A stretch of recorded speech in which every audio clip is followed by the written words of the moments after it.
GK GS study channel में आपका स्वागत है। जो लोग चैनल को पहली बार देख रहे हैं, चैनल को लाइक, सब्सक्राइब और शेयर कर दीजिए। आज हम लोग पढ़ते हैं मूल विधि और संविधान का जो सिलेबस है उसके बारे में फिर कुछ क्वेश्चन सॉल्व करते हैं। मूल विधि में जो दिया गया है यूपीएसआई में, तो पहला भारतीय दंड विधान 1860 के साथ भारतीय न्याय संहिता 2023 की धाराओं की समरूपण अद्यतन एवं दंड प्रक्रिया संहिता 1973 के साथ भारतीय नागरिक सुरक्षा संहिता 2023 की धाराओं की समरूपण अद्यतन। तो ये पूछा जाएगा, मतलब आईपीसी और भारतीय न्याय संहिता के बारे में 2023 का जो आया हुआ है। तो महिलाओं, बच्चों एवं अनुसूचित जाति के सदस्यों आदि को संरक्षण देने वाली विधियों की विधिक प्रावधान, ये भी सिलेबस में है। पर्यावरण संरक्षण में जल प्रदूषण निवारण, नियंत्रण एवं वन्य जीव संरक्षण, मानवाधिकार संरक्षण, जनहित याचिका एवं महत्वपूर्ण न्यायिक निर्णय, सूचना का अधिकार अधिनियम, आईटी अधिनियम एवं साइबर अपराध, आयकर अधिनियम एवं भ्रष्टाचार निवारण अधिनियम, यातायात के नियम, राष्ट्रीय सुरक्षा अधिनियम, भूमि सुधार, भूमि अधिग्रहण एवं भू राजस्व संबंधी कानूनों का सामान्य ज्ञान। तो ये मूल विधि है। तो इसके बारे में हम लोग डिटेल में आज से क्लास शुरू कर रहे हैं और डिटेल में पढ़ते रहेंगे। जो लोग चैनल को पहली बार देख रहे हैं या पहले से भी देख रहे हैं, तो एक बार अपने नाम लिखकर कमेंट कर देंगे, जिससे पता चल जाए कि किस तरीके के एसआई को लोग कितने लोग शामिल हो रहे हैं। और उसी तरीके से हम बेहतर, आप कमेंट के बताइए भी क्या क्या पढ़ाया जाए, किस तरीके से क्लास की और बेहतर किए जा सकते हैं। तो आज हम लोग सॉल्व करते हैं। सॉल्व करने से पहले थोड़ी सी चर्चा कर लेते हैं आईपीसी के बारे में। तो भारतीय दंड संहिता 1860 को इंडियन काउंसिल एक्ट 1861 में पारित किया गया। मतलब जो आईपीसी था उसको कब पारित किया गया? 1861 में पारित किया गया और इसे 1 जनवरी 1862 से लागू किया गया। इसमें 511 धाराएं थी। तो कुल कितनी धाराएं थी आईपीसी में? 511 धाराएं थी। और किसके शासनकाल में पारित किया गया था? तो लॉर्ड कैनिंग के शासनकाल में। लॉर्ड कैनिंग उस समय भारत के गवर्नर जनरल थे। और इसको एक चेंज किया गया इसके बाद। तो वर्तमान में इसको किस नाम से जानते हैं? तो भारतीय न्याय संहिता BNS के नाम से जानते हैं। अब उसमें 511 धाराएं थी, तो इसमें धाराओं की संख्या कितनी हो गई? 358 धाराएं हैं। और कुल अध्याय या कुल चैप्टर कितने हैं? तो 20 अध्याय, 20 चैप्टर हैं। और इसे लागू कब से किया गया? 1 जुलाई 2024 से लागू किया गया। बदलाव, नई संहिता में कई धाराएं जोड़ी गई हैं, कुछ बदली गई और कुछ हटा दी गई हैं। तो ये क्या कर दिया गया है? ये बदलाव कर दिया गया है। किसमें? जो है आईपीसी में ये चेंज किया गया है। कुछ क्वेश्चन आज सॉल्व करते हैं। कल से एक बराबर तरीके से लगभग 40 से 45 मिनट, 1 घंटे का वीडियो बनेगा और फिर उसके हिसाब से चर्चा क्लास के लिए आईपीसी और संविधान के बारे में करते हैं। तो पहला क्वेश्चन है कि किसी भी व्यक्ति को अन्याय सहन नहीं करना चाहिए, चाहे वह उसके या किसी अन्य के विरुद्ध हो। यह कथन किसका है? तो ये विकल्प है महात्मा गांधी, बी विकल्प है बाल गंगाधर तिलक, सी है सरदार वल्लभ भाई पटेल और डी है ज्योतिबा फुले। तो ये किसका कथन है? तो किसका होगा? ये ज्योतिबा फुले का है। अगला है भारतीय दंड संहिता की रचना। भारतीय दंड संहिता की रचना, अब डैश डैश डैश में मतलब भरना है। भारतीय विधि आयोग द्वारा की गई, जिसके सदस्य नील और एडरसन और मिलेट थे और लॉर्ड मैकाले इसके अध्यक्ष थे। देखिए एक बढ़िया सा क्वेश्चन बन सकता है कि भारतीय विधि आयोग के सदस्य कौन कौन से थे। तो ये सदस्य आप नोट कर सकते हैं, नीले ओड, एडरसन और मिलेट। और लॉर्ड मैकाले, तो लॉर्ड मैकाले किसके थे? विधि आयोग के अध्यक्ष थे, विधि आयोग के अध्यक्ष थे। तो ये कब बना था लॉर्ड मैकाले का? 1833, 1833 में। 33 में जो आपके जो चार्टर था उसी के तहत ये प्रावधान किया गया था। हमारा चार्टर जब हम पढ़ते हैं तो पहला चार्टर जो चार्टर के रूप में आता है 1793, 1813, 1833 और 1853 का। तो उसमें ही विधि आयोग का गठन की बात की गई थी। भारत में विधि आयोग गठन किया जाता, आज भी गठन किया जाता है, और इसका कार्यकाल कितना होता है? 3 साल। विधि आयोग का काम क्या है? सरकार को सजेशन देना, सुझाव देना कि सरकार क्या कानून में क्या क्या परिवर्तन होना चाहिए। जैसे भारत में विधि आयोग ने कहा था कि फांसी की सज़ा समाप्त हो जानी चाहिए, लेकिन फिलहाल भारत सरकार ने इस आयोग के सुझाव को नहीं माना। तो विधि आयोग क्या कर सकती है? सजेशन देती है कि सरकार कानून में क्या क्या परिवर्तन करे। मानना न मानना किसके ऊपर निर्भर करता है? सरकार के ऊपर निर्भर करता है। तो किसके अध्यक्ष थे? इसके अध्यक्ष, किस आयोग के अध्यक्ष थे? Lord Macaulay. कौन से विधि आयोग था? तो ये प्रथम था। अगला क्वेश्चन समझ के करेंगे, थोड़ा टाइम लगता है लेकिन बेहतर कर लेते हैं, इसलिए आप लोग जो भी लोग देख रहे हैं पूरा वीडियो देखिएगा, तभी आप इसके बारे में समझ पाएंगे। भारतीय दंड संहिता को 1856 में विधान परिषद में लाया गया और अंततः 6 अक्टूबर 1960 को इसकी मंजूरी, इसे कब से लागू किया गया था? ठीक है, अब देखिए इसमें ये 1860 होना चाहिए, यहाँ पे गलत प्रिंट हो चुका है, तो 1960 नहीं 1860 को। तो इसे लागू कब से किया गया था? हम लोग पहले भी एक बार इस पर चर्चा किए थे कि लागू कब से किया गया था। एक्ट 1860 का था, और Indian panel code, Indian IPC, Indian जो है पिनल कोड को लाया किस में गया था? तो इंडियन काउंसिल एक्ट, भारतीय परिषद अधिनियम 1861 में। तो लागू कब से किया गया था इसको? तो 1862 में। तो इसी हो जाएगा। किस वर्ष समान दंड प्रक्रिया संहिता पारित की गई? देखिए फिर वही क्वेश्चन घुमा के आ गया, किस वर्ष पारित किया गया था? तो पारित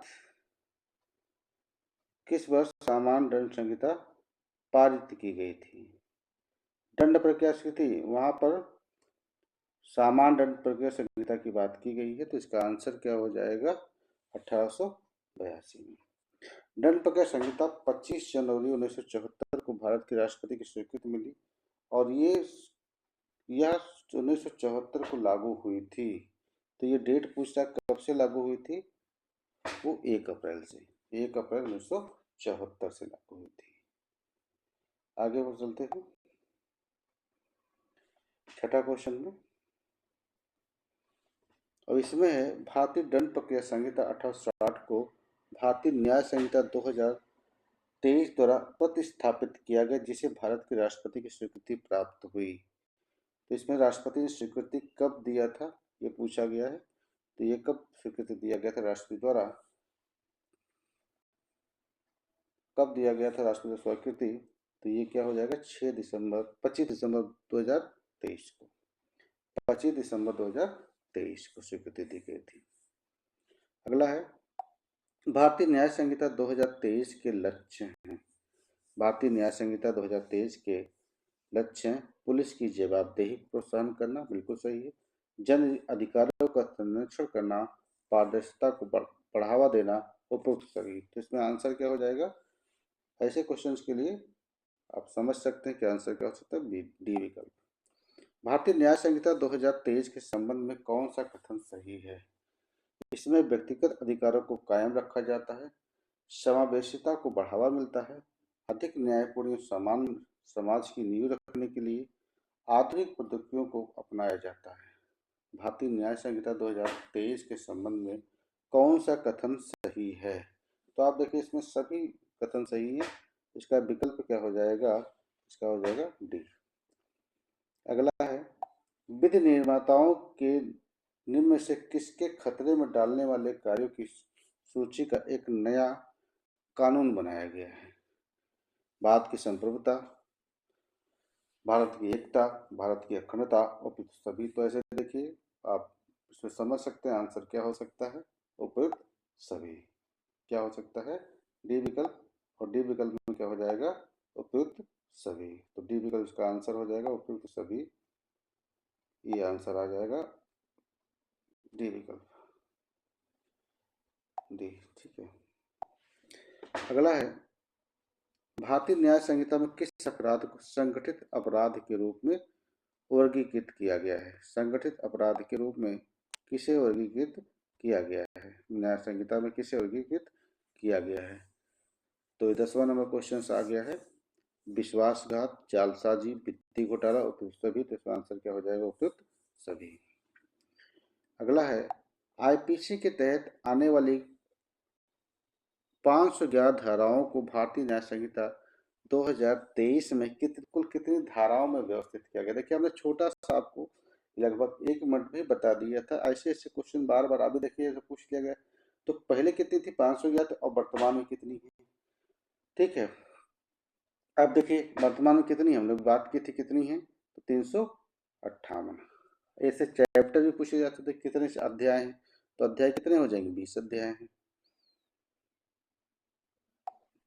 भारतीय न्याय संहिता 2023 की किस धारा में आईपीसी की धारा 410 से 414 के तहत चोरी की गई संपत्ति के लिए प्रावधानों को व्यवस्थित किया गया है। तो किस धारा के तहत व्यवस्थित किया गया है, तो ये 317 के तहत, मतलब कि ये इसका ऑप्शन क्या हो जाएगा, बी विकल्प हो जाएगा। बालक का तात्पर्य कितने वर्ष के कम आय के किसी व्यक्ति से है।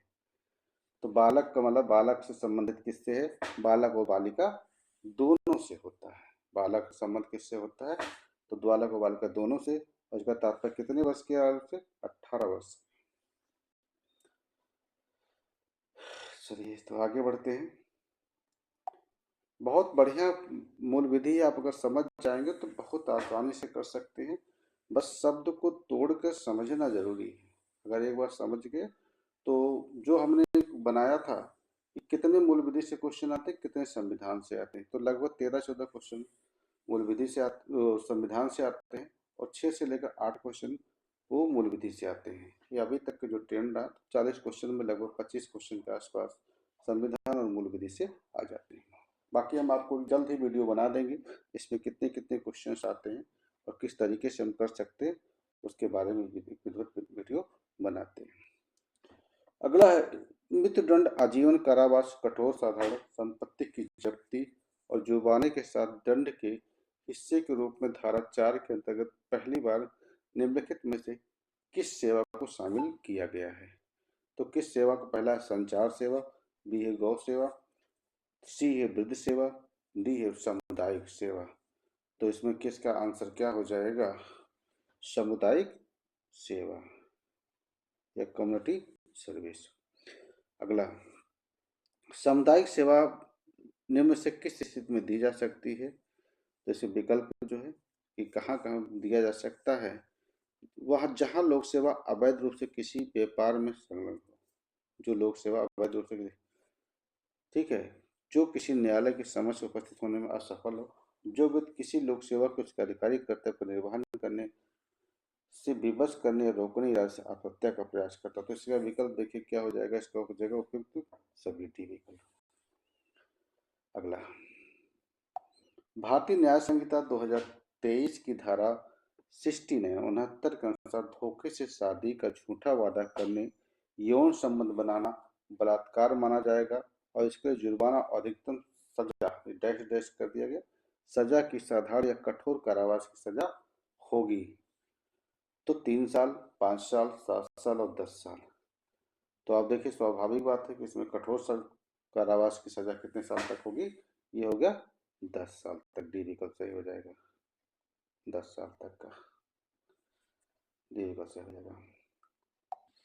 महिला और बच्चों के प्रति अपराधों को आईपीसी में अलग अलग स्थानों पर रखा जाता है, लेकिन भारतीय न्याय संहिता 2023 के तहत से किस अध्याय में समाहित कर लिया गया है, समेकित कर लिया गया है। 70 नंबर क्वेश्चन। तो अध्याय 3, अध्याय 4, अध्याय 5, अध्याय 6। तो इसका आंसर क्या हो जाएगा, अध्याय 5। अगला है, भारतीय न्याय संहिता 2023 में धारा के अंतर्गत अपराधियों के जेंडर के प्रति भेदभाव समाप्त को प्रारंभ किया गया है। तो किसके तहत भेदभाव को समाप्त को किया गया है, तो ये है 73, 74, 74, 75, 76, 77, 78, 79। तो इसका आंसर क्या हो जाएगा, ये सी विकल्प हो जाएगा, 76 और 77। तो इसका आंसर क्या हो जाएगा? सी विकल्प, 76 और 77। तो सी विकल्प हो जाएगा। ठीक साथियों, आज यहीं तक छोटा सा हमने वीडियो बनाया, और आप लोग कमेंट करिएगा, बताइएगा कि और कितने बड़े बड़े वीडियो बनाए जा सकते हैं, कितना समय आप देख सकते हैं, और किस तरीके से पीडीएफ से पढ़ाया जाए कि व्हाइट बोर्ड पर पढ़ाया जाए, कैसे किया जाए, आप कमेंट करके निश्चित रूप से बताइए। मैं पूरी कोशिश करूंगा दिसंबर महीने में ही आपका लगभग सिलेबस को समाप्त कर दूंगा। जय हिंद सर।